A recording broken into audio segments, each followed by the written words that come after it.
आज हम बहुत भाग्यवान हैं कि गुरु महाराज की सभा में परम पूज्य जिया माँ के स्मृति दिवस पर उनकी याद में बैठे हुए हैं। जिया माँ क्या थी? जो अध्यात्म के शिखर पे होते हैं उनमें कुछ स्वाभाविक गुण होते हैं। उनकी सहजता, उनकी सरलता, उनकी शांति और उनकी आंतरिक प्रसन्नता जो जिया माँ में भरपूर मात्रा में देखने को मिलती थी। जिया माँ से शांति और शक्ति की लहरें उठा करती थी। जब वो सत्संग में आती थी तो लोगों ने अनुभव किया हुआ है कि उनके बैठते ही पूरा वातावरण बदल जाता था। सब लोग शांति के सागर में गोते लगाने लगते थे। जिया माँ की याददाश्त बहुत अच्छी थी, ये तो आपने सुना ही था। वो सब सत्संगियों भाइयों को जो एक बार उनसे मिल लेता था उनको आशीर्वाद उन्हें मिलता रहता था। जब वो पुनः उनसे मिला करता था तो जिया माँ उसके विषय में, उसके परिवार के विषय में और उसकी परेशानी के विषय में ज़रूर पूछा करती थी। जिया माँ में सेवा भाव बहुत ज़्यादा था। वो हर एक सत्संगी की सेवा बिल्कुल अपने परिवार की तरह ही किया करती थी। उन्होंने जब एक बार एटा में सत्संग हो रहा था, जब पूज्य दादा गुरु महाराज साहब भी थे, तो उन्होंने सत्संग के बाद बताया कि जिया माँ में आदि शक्ति का संचार हो चुका है। जिया माँ ने कई लोगों को देवी रूप में दर्शन दिए थे। जिया माँ से प्रेम की लहरें निकलती रहती थी और वही प्रेम उन्होंने हम सबको खूब दिया। जो उनसे मिलता था वो उन्हीं का होके रह जाता था। आज भी ये शक्तियाँ कहीं गई नहीं हैं। जब वो शरीर में रहती हैं तो उनकी कुछ शारीरिक एक संसारिक मान्यताएँ भी होती हैं, पर शरीर छोड़ने के बाद वो व्यापक हो जाती हैं, सब शक्तिमान हो जाती हैं। बस उनसे जुड़ने की ज़रूरत होती है।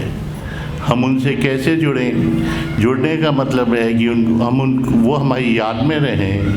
हमारे वचन, हमारे कर्म, हमारी इच्छाएं और हमारे अहंकार सब उनको समर्पित हो जाएं और हम उन्हीं के होके रह जाएं। हमारा पूर्ण समर्पण उनके लिए हो जाए। और ये काम इतना आसान नहीं है। इसी की साधना हमारे गुरु महाराज ने दी, जो अभी हमने की थी। परंतु चूँकि ये साधना सुबह शाम हमको ज़रूर करनी चाहिए, पर दिन भर हम इस संसार के कार्य में रहते हैं, तो इसके लिए ज़रूरी ये है कि हम उनका चिंतन भी करते रहें। चिंतन सबसे पहले भोजन करते समय, क्योंकि हम जब भी खाना खाएं तो ऐसा अनुभव करें कि वो शक्तियाँ वहाँ मौजूद हैं। उनके तेज से हमारा भोजन दिव्य हो रहा है। जब हम उनकी याद में भोजन करेंगे तो वो हमारा सात्विकी मन बनाएंगी। हमें रज और तम का प्रभाव हमारे अंदर से हटेगा और सतोगुणी का प्रभाव आएगा। हमारी कर्म इंद्रियाँ और ज्ञान इंद्रियाँ जिस विचार से हम भोजन करते हैं उसी विचार से की हो जाती हैं। इसलिए हमको हमेशा अपने गुरु महाराज, अपने इष्ट की याद करते हुए भोजन करना चाहिए। दूसरा, जब हम सोने जाएं तो हम ऐसा अनुभव करें जैसे वो दिव्य शक्ति हमारे पास है और हम उसके प्रकाश में सो रहे हैं। जब ऐसा कहते हुए हम पूरी रात उन्हीं की याद में रहते हैं, क्योंकि जब हम सोते हैं तो हमारा शरीर और हमारी इंद्रियां सो जाती हैं, पर हमारा मन जगा रहता है। वो अपने चारों तरफ एक सृष्टि बना लेता है। और अगर हम अपने इष्ट, अपने ईश्वर गुरु या गुरु महाराज की याद में सोएंगे तो हमारा मन रात भर उसमें अटका रहेगा। इसका हम लोगों को नींद भी अच्छी आएगी और रात भर हमारी उनकी याद में हमारे अंदर उनका आशीर्वाद भी मिलता रहेगा। जिन्होंने ये दोनों समय खाने का और भोजन का अपने ईश्वर की याद में साथ लिया, उनकी इस मार्ग में बहुत जल्दी उन्नति होती है। आगे हम टहलते समय उनकी याद करें। जब हम टहलें, तब 2 जने भी जा रहे हैं तो हमें चुपचाप टहलना चाहिए और ऐसा अनुभव करना चाहिए जैसे वो गुरु शक्ति हमारे साथ चल रही है, और जब हमें कोई काम ना हो तब भी हम उनकी याद करें। इससे ये होगा कि धीरे धीरे हम देखेंगे कि हमारे अंदर परिवर्तन आने लगते हैं। एक अवस्था ऐसी आती है कि हम कोई भी काम करते रहेंगे, हमारे अंदर उनकी याद बनी रहेगी। हमारा पहले स्थूल उनमें लय होगा, फिर हमारा सूक्ष्म यानी हमारा मन भी उसमें लय हो जाएगा, और उसके बाद जो हमारा कारण शरीर है, हमारी आत्मा, वो भी हमारे गुरु महाराज में लय हो जाएगी। ऐसा करने से हमारा पूर्ण समर्पण गुरु महाराज को हो जाएगा। हम जो अवस्था चाहते हैं कि हमारी सभी इच्छाएं उनमें लय हो जाए, हमारे अहंकार उसमें लय हो जाए, ये हम स्वयं अनुभव करने लगेंगे। हमारी कोई इच्छाएं नहीं रहेंगी। पर इसके लिए ज़रूरी ये है कि हम उनका चिंतन करें और सुबह शाम ध्यान करें और साप्ताहिक सत्संगों में जाएं। हम देखेंगे कि वो शक्तियाँ अभी भी यही हैं। जब हम उनके जुड़ के बैठेंगे तो उनका हमको आशीर्वाद भी प्राप्त होगा, और हमारे मार्ग में जो कठिनाइयाँ आती हैं वो स्वयं दूर करेंगी। जब तक हमारे अंदर कर्तापन है कि हम ये कार्य कर रहे हैं, जब तक हमें साधन भी स्वयं ही करना पड़ेगा। पर आगे चलकर एक अवस्था ऐसी आएगी कि हमारे अंदर कर्तापन खत्म हो जाएगा और दृढ़ता भाव आ जाएगा कि हम जो भी कार्य कर रहे हैं वो हमारे गुरु महाराज ही हमसे करा रहे हैं, हम कुछ नहीं कर रहे हैं। उस अवस्था में आने पर आगे का रास्ता हमारा गुरु महाराज स्वयं ही पूर्ण करा देंगे। मैं गुरु महाराज से प्रार्थना करता हूँ कि हम सब लोगों को आशीर्वाद दें, जिससे कि हम उनके बताए हुए रास्ते पर चल सकें।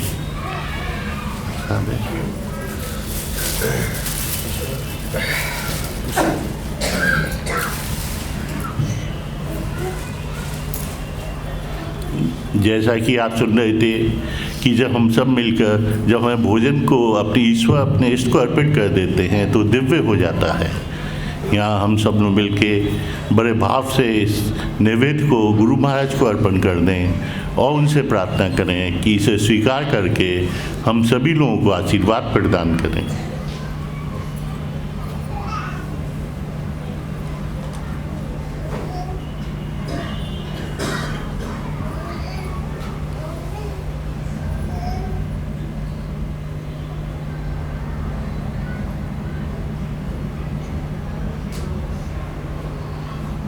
बस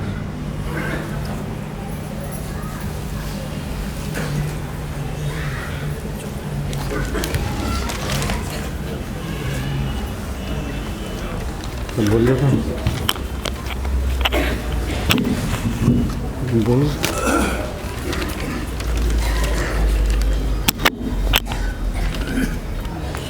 श्री गुरुवे नमः। आज हम सभी परम संत परम पूज्य जियामा की स्मृति में उनके 119वें अवतरण दिवस की पुण्य बेला में आशीर्वाद हेतु यहाँ पर एकत्रित हुए हैं। परम पूज्य जियामा के बारे में कुछ कह सकूं ऐसी योग्यता मुझ में नहीं है, परंतु हे माँ, अध्यात्म में प्रेम सबसे ऊंची स्थिति है। उसी का सबक आपने हम सबको दिया है। सत्संग वाटिका को आपने अपने प्रेम और वात्सल्य रूपी जल से सींचा है। इसलिए हे माँ, हम सबकी प्रार्थना है कि आप हम सभी पर प्रेम और दया बनाए रखें।